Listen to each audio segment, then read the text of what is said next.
Kadangi Veprių muziejus atrodė toks nemažas, patalpų yra nemažai, bet eksponatų yra daugiau, kad tie eksponatai tvarkingai būtų suguldyti ir lankytojai galėtų prie kiekvieno jų prieiti. Ir ypač gausi senųjų kaimiškų rakandų įrankių kolekcija. Tai nutariau pastatyti svirną, kuriam naudojau savo medieną. Talkininkavo vepriškiai žmonės geri, Vytautas Pakėnas, Alfa Pakėno brolis, medieną išpjovė. Ir sienas ir gegnės sumontavau pats, o dabar stogą baigiau uždengti, sekančią savaitę pilnai bus uždengtas. Porą šaunių vyrų iš Siesikų. Jie dirba Siesikų pilyje, pas Audrį Matulaitį. Ir žodžiu. Tai va toks smagus bendravimas, bendradarbiavimas, aš tikrai džiaugiuosi rezultatu. Ir į tą svirną galima bus užeiti ir pažiūrėti tos kaimiškus eksponatus, kurie tikrai netelpa dabartinė muziejaus pastate.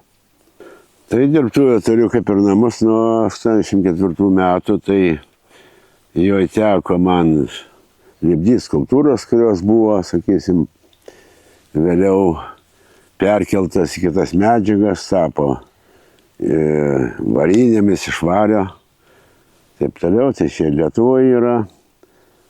O šiaip dabar, ką esu padaręs iš akmens ar iš medžio, tai viską darydavau lauke, nes toj patalpoje ten būtų daug dulkių ir daug triukšmo namuose. Tų darbų įvairiausių yra, tai, kaip sakant, bėgioju nuo vieno darbo prie kito. Tai tada žiūri, žinot, kad kaimynai nepyktų, tai iki labai vidurnakčio tikrai nedirba, nes technika ūžia. Bet ir sekmadienis visai, aš jau dienų neskaičiuoju, tai man tos dienos, kaip sako, sykiai sumaišau ir būna sekmadienis, aš galvoju, kad pirmadienis arba atvirkščiai. Viskas priklauso nuo dangaus, nors užsidengiau kitą sykį, kad lietus nelyja, bet geriau, kai jis nelyja. Apšvietimas irgi svarbu, vienu žodžiu. Tai ir muziejai tų reikalų yra ir dabar rugsėjo mėnesį turėtų atvažiuoti archeologai, piliakalnį kasinėti, kasinėjimus rimtesnis nei pernai. Pernai buvo bandomieji atlikti, rado labai įdomių dalykų. Tikrai jie patys nustebo, nes yra tikrai daug matę. Va, tai čia lankytojai galės atvažiuoti ir pamatyti, ir dabar gali pamatyti, bet dar ne viskas. Ne viskas čia eksponuota muziejinės. Vitrinas reikia pakeisti naujomis, ką Ukmergės kraštotyros muziejus, sakysim, kadangi Veprių muziejus yra Ukmergės kraštotyros muziejaus filialas, tai finansuoja tą reikalą Ukmergė. Tai va, tai taip, kad bus tų veiklų, reiks rūpintis tokiais ūkiškais dalykais kasinėjimo metu.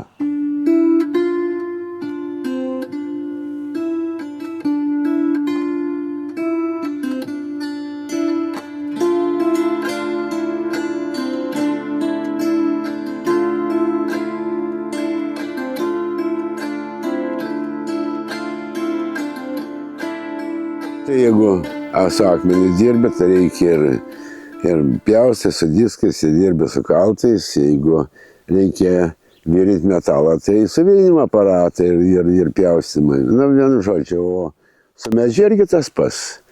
Pjūklai, kaltai ir irgi kapiniai šlifokliai ir taip toliau. Na, va, tokia įranga. Tai medis, akmuo ir metalas. Viskas, 3. Medis gal geriau, kažkaip, nu nežinau, šiltesnė medžio akmuo. Irgi, žinot, kai jį pradedi su juo dirbti, tada ryškėja, kontūrai pradžiai, paskui tada jau jisai pasidaro ir minkštesnis kaip ir. Nu, svarbu kaip nusiteiki. Jeigu turi tikslą, tai nieko čia baisaus. Metalas irgi turi savo savybės. Tai ir virinti reikia, ir saugotis truputėlį, bet viskas čia gerai. Yra, pavyzdžiui, istoriniam personam tokiom skirtas vienas ir toks liepos dvipusis. Kaskovskio Vaitkiškio dvaro savininkų dukra, Pelagija. 19 amžiuje 22 metus pragyveno Vepriuose su vyru škotu Aleksandru Bovis Anklero, kuris tuo metu vaikščiojo škotiškais tautiniais rūbais su kiltu ir stebindavo žmonės, kurie atvykdavo čia. Nu tai jiems padariau prieš 3 metus galbūt ten tą reljefą. Dabar Paulius Galaunė, garsus menotyrininkas, kilęs nuo Pagelažių, netoli Veprių mokėsi Veprių pradžios mokyklai. Tam kažkada padariau tokį skulptūrinę kompoziciją. Dabar šiais metais, rugsėjo mėnesį, turėčiau jau įgyvendinti irgi skulptūrinę kompoziciją skirtą Petrui Vaičiūnui, dramaturgui, poetui, kadangi jisai kilęs, kad nors ir iš Panotyrį, bet su 2 broliais mokėsi Veprių pradžios mokyklai. Tai va ir susijęs su Vepriais. Taip kad yra ir daugiau tų žmonių, kurie tikrai verti dėmesį, dėl to, kad mūsų istorijai buvo svarbus ir palikė daug ne tik Vepriams, Veprių istorijai, bet ir Lietuvoje, kultūrai. Tai vat, tokias mintis. Gyvenimas, kad būtų linksmesnis, žmonėm būtų linksmiau gyventi, tai aš tokių paukštelių ir mėgstu truputėlį. Kažką įmesti, kitą kartą būna paslėptas juokelis ar humoras, kažkas tokio. Bet kas nori, tas atkasa, galima sakyti. Tai Malūno ratą dariau grinai dėl to, kad šią ežerą ištekantis upelis, jo vanduo suko senojo vandens Malūno ratą, kurį apie 1960 metus kolūkio, tuometinio kolūkio valdžia sumąstė išgriauti, kadangi jis buvo senas. 18 amžiaus pabaigos greičiausiai, nes buvo kalbama, kad Napoleono armijos kareiviams grūdus malė. Dabar teks ko gero restauruoti, tvarkyti Kryžių Švarinsko parko, nes ten vaizdelis labai prastas kai kurių. Metų daug prabėgę, tai reikia juos renovuoti. O toliau tai, ką čia dabar sakau, padaryti Vaičiūnui tą skulptūrą ir tada prie Piliakalnio. Paskui matysim, laikas parodys, čia tų minčių yra. Kol galiu, tol kažką veikiu. Tai ką žinau, o žmonė vertint paskui kaip ten kas. O dėl humoro, kuris minėjo, tai žinot, aš, Ukmergės, sakysim, skulptūros yra. Viena ten kaip moteriškė per langą žiūri, tai žmonės vertina, galvoja, kaip ten. O žinot, o šiaip tai skulptūra skirta politikams,